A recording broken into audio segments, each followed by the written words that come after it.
जिस जगह ये दुआ सुनी जाती है उस जगह अल्लाह अपनी रहमतों के दरवाजे खोल देता है और उस जगह अल्लाह अपनी रहमतें बरसाना शुरू कर देता है। जो हमारे भाई या हमारी इस्लामी रिश्ते की माँ और बहनें अगर हमारी इस वीडियो को देख रहे हैं तो मैं उनसे गुजारिश करता हूं कि वो हजरात इस दुआ को पूरा मुकम्मल जरूर देखें, क्योंकि बीच में अधूरा सुनने से पूरा फायदा नहीं मिल पाता है। ये इतनी पावरफुल दुआ है, इसको सुनने के बाद आपके तमाम मसले हल हो जाएंगे, आपकी जिंदगी में एक नई बहार आने लगेगी, आपकी किस्मत ऐसे चमक जाएगी जैसे आसमान पर सितारा चमकता है। यह दुआ इतनी पावरफुल दुआ है, इसको सुनने के बाद आपके तमाम मसले हल हो जाएंगे। तो हमारे लाने का मकसद सिर्फ यही रहता है, जो हमारे भाई परेशान हाल रहते हैं कि जिनके कारोबार नहीं चल पाते, दुकान और मकान में बरकतें नहीं हो पाती, या दुश्मन उनका पीछा नहीं छोड़ पाता, तो आप इस चीज से भी बेफिक्र हो जाएं, क्योंकि इस दुआ को सुनने के बाद आपके तमाम मसले हल हो जाएंगे। अगर आपके घर में कोई बीमार है या किसी ने आपके घर में करा दिया है जादू टोने का, तो आप इस चीज से भी बेफिक्र हो जाएं, क्योंकि कुरान मजीद की ये वो सूरत है, कुरान मजीद की ये वो दुआ है कि जिसको सुनने के बाद जमीनी और आसमानी बलाएं अल्लाह के हुक्म से खत्म हो जाती हैं। तो आइए हजरात इस दुआ के तरफ चलते हैं। इस दुआ को मुकम्मल जरूर सुनना और अपने दोस्तों में भी शेयर जरूर करना। आइए हजरात दुआ की तरफ चलते हैं, कमेंट में आमीन जरूर लिखना। अऊज़ु बिल्लाहि मिनश शैतानिर रजीम, बिस्मिल्लाहिर रहमानिर रहीम, अल्लाहुम्मा सल्लि अला मुहम्मद व अला आलि मुहम्मद कमा सल्लैता अला इब्राहीम व अला आलि इब्राहीम इन्नका हमीदुम मजीद। बिस्मिल्लाहिर रहमानिर रहीम, अल्लाहुम्मा बारिक अला मुहम्मद व अला आलि मुहम्मद कमा बारकता अला इब्राहीम व अला आलि इब्राहीम इन्नका हमीदुम मजीद। बिस्मिल्लाहिर रहमानिर रहीम, व इज़ा समिअू मा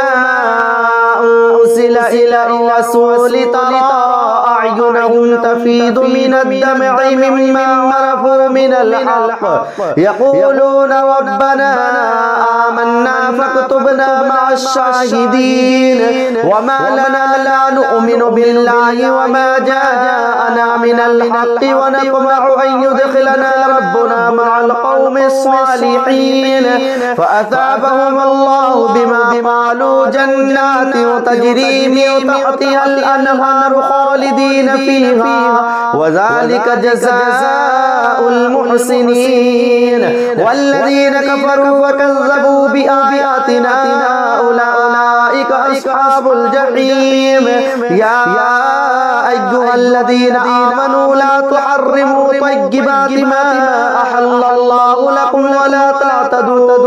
इन्नल्लाहा ला युहिब्बुल मुअतदीन व कुलू मिम्मा रज़क़कुमुल्लाहु हलालन तय्यिबन वत्तक़ुल्लाहा अल्लज़ी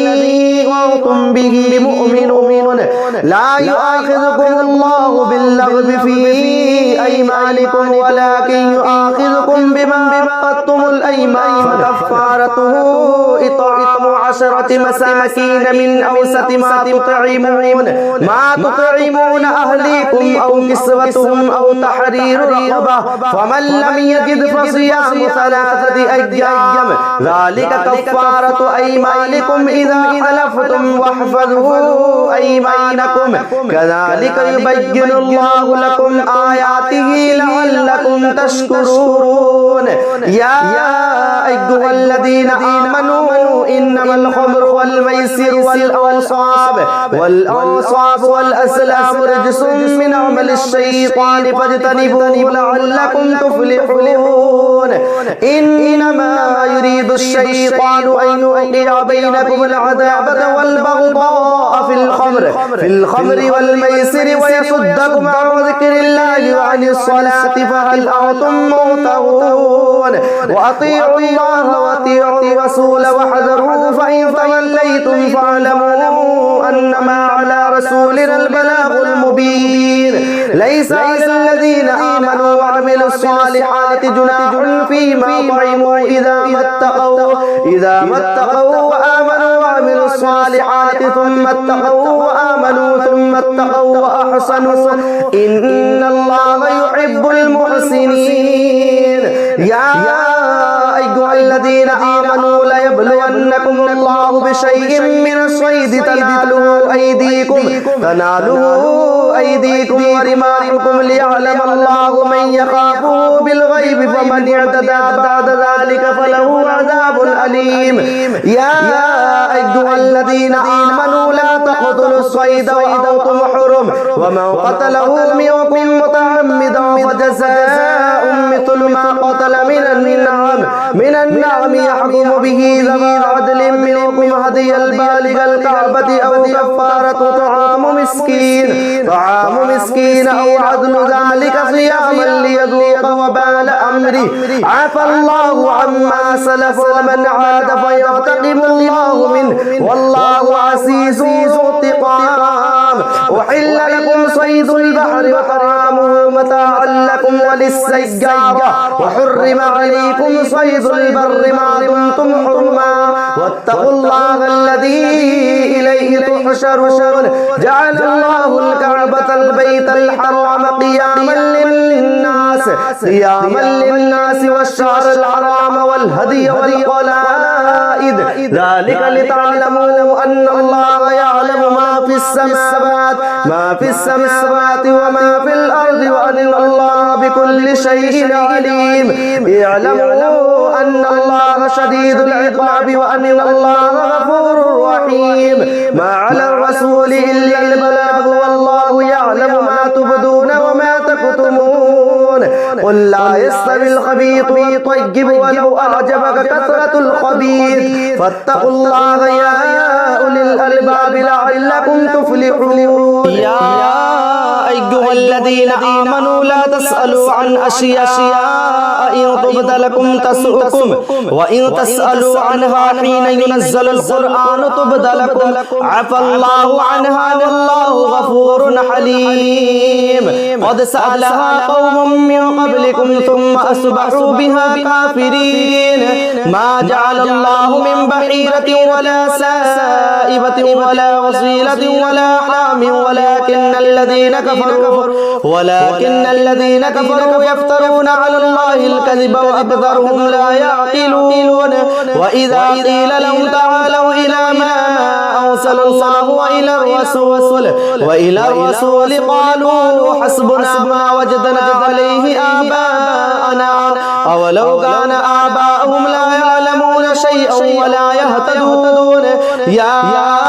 أيها الذين آمنوا عليكم أنفسكم لا يضركم من ضل إذا اهتديتم إلى الله مرجعكم جميعا فينبئكم بما كنتم تعملون يا أيها الذين آمنوا شهادة بينكم إذا حضر أحدكم الموت حين الوصية اثنان ذوي عدل منكم أو آخران من غيركم إن أنتم ضربتم في الأرض فأصابتكم مصيبة الموت تحبسونهما من بعد الصلاة فيقسمان بالله إن ارتبتم لا نشتري به ثمنا قليلا ولو كان ذا قربى ولا نكتم شهادة الله إنا إذا لمن الآثمين فإن عثر على أنهما استحقا إثما فآخران يقومان مقامهما من الذين استحق عليهم الأوليان فيقسمان بالله لشهادتنا أحق من شهادتهما وما اعتدينا إنا إذا لمن الآثمين ذلك أدنى أن يأتوا بالشهادة على وجهها أو يخافوا أو ترد أيمان بعد أيمانهم واتقوا الله واسمعوا والله لا يهدي القوم الفاسقين يوم يجمع الله الرسل فيقول ماذا أجبتم قالوا لا علم لنا إنك أنت علام الغيوب إذ قال الله يا عيسى ابن مريم اذكر نعمتي عليك وعلى والدتك إذ أيدتك بروح القدس تكلم الناس في المهد وكهلا ومن الصالحين وإذ علمتك الكتاب والحكمة والتوراة والإنجيل وإذ تخلق من الطين كهيئة الطير بإذني فتنفخ فيها فتكون طيرا بإذني وتبرئ الأكمى والأبرص بإذني وإذ تخرج الموتى بإذني وإذ كففت بني إسرائيل عنك إذ جئتهم بالبينات فقال الذين كفروا منهم إن هذا إلا سحر مبين وإذ أوحيت إلى الحواريين أن آمنوا بي وبرسولي قالوا آمنا واشهد بأننا مسلمون إذ قال الحواريون يا عيسى ابن مريم هل يستطيع ربك أن ينزل علينا مائدة من السماء قال اتقوا الله إن كنتم مؤمنين قالوا نريد أن نأكل منها وتطمئن قلوبنا ونعلم أن قد صدقتنا ونكون عليها من الشاهدين قال عيسى ابن مريم اللهم ربنا أنزل علينا مائدة من السماء